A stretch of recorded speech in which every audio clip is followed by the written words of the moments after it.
Are you stuck when it comes to the terminology and buzzwords of Stanislavski?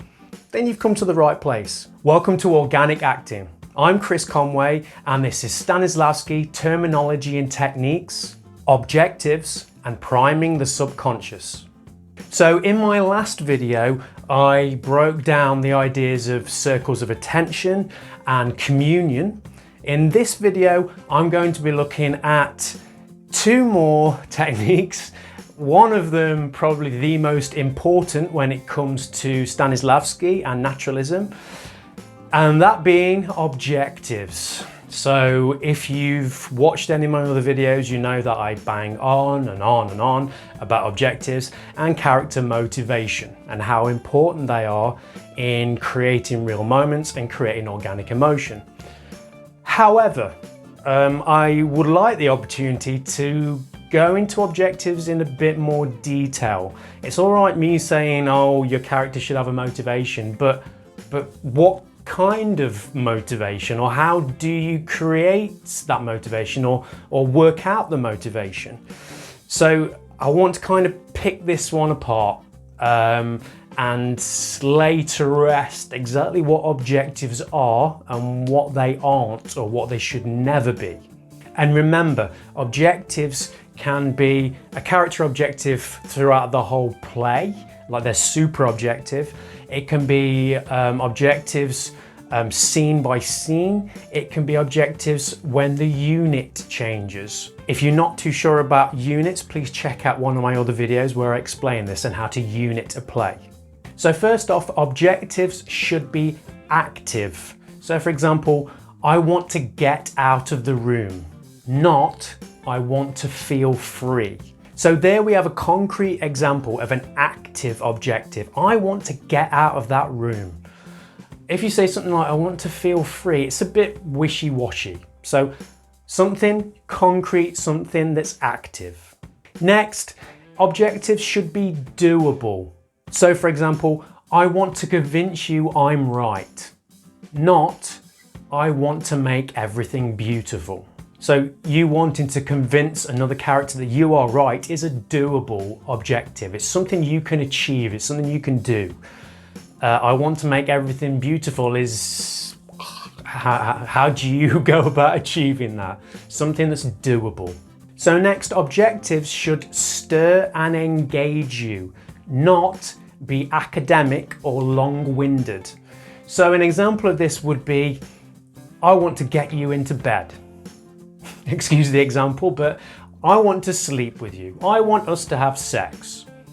Rather than, we've known each other for 12 years and we've become very close as friends and you are like my best friend, and now I'd like to take this to the next stage because I think we'd make a great couple. And too long-winded. Bring it back to its essence. What does that character want? You can argue for days and days and days that there's so many different facets to a character's emotion and their opinions and their views on life and their views on other people. There's still going to be a core objective, a core want. So something like, I want to get you into bed, is far more likely to engage your attention and allow you to play the objective than something that is long-winded. Next, objectives should be specific and not general. So I want to get your support for my plan, not make you like me. Next, objectives should engage with and be testable in the other person, or in yourself if you're alone. It should never be something like an errand. So tell or inform another character doesn't require a response. It has to be something that can be measured in the other person. Also, objectives should have a discernible, achievable end. You know if you've won support. You know if you've changed someone's mind. You know if you've convinced someone. To tell someone off, to leer at them, requires no real closure. Next, objectives should never presuppose a physical or emotional state. You're not playing emotion, remember. You're not, an objective should never be, I want to be angry at this person. I want to show this person how angry I am. The emotion comes later, comes after achieving or not achieving the objectives. And finally, objectives should coincide with the intentions of the author. So any objectives that you come up with as you are working through the script should always coincide with the basis of that character. So don't come up with an objective that character would never do, that would never make sense to that character.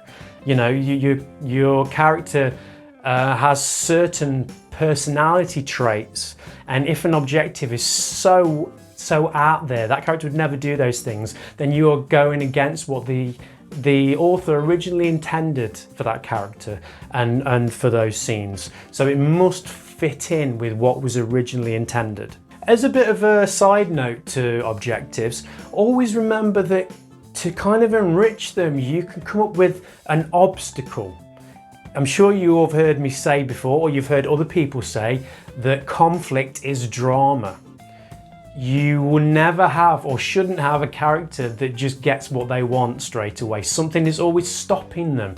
There's always an antagonist, or there's always some kind of conflict. That's what makes it interesting.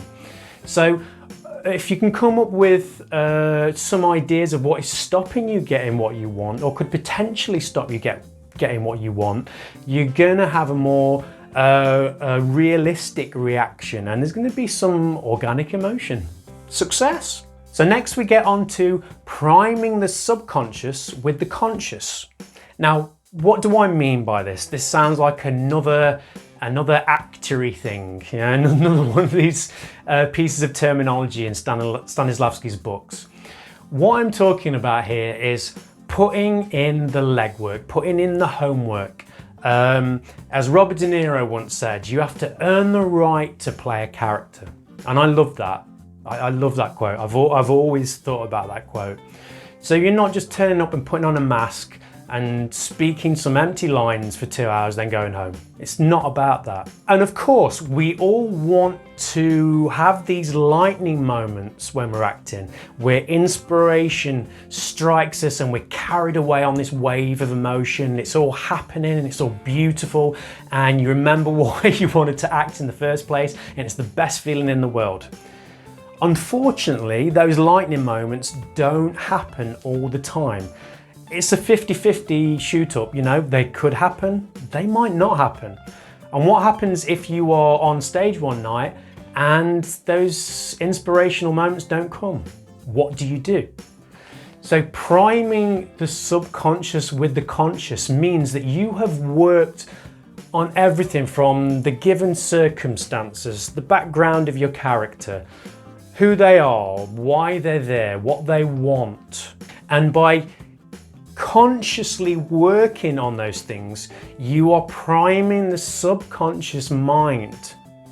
And if those wonderful, inspirational, lightning moments don't happen, you've created a safety net for yourself. You've put in the legwork and it's all there. Now, of course, there are a lot of people who shy away from this kind of work, this preparation work.